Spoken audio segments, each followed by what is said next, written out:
আচ্ছা, আপনি নিজেকে সবসময় আপডেট রাখেন তো?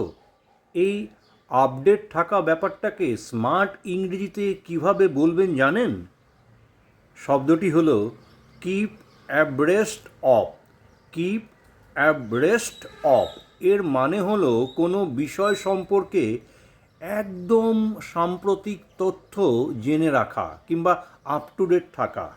এখন আমরা যেমন বলতে পারি পৃথিবীতে কোথায় কি হচ্ছে তা জানতে আমাদের বয়সের মানুষেরা সংবাদপত্র পড়েন। এটাকে আপনি ইংরেজিতে বলতে পারেন read newspapers to keep abreast of the latest developments. এখন আপনি আমাকে কমেন্টে জানান তো, আপনি নিজেকে আপডেট রাখতে বা কিপ অ্যাব্রেস্ট অফ করতে কি করেন? ইংলিশ স্পিকিং প্র্যাকটিস নাকি অন্য কিছু?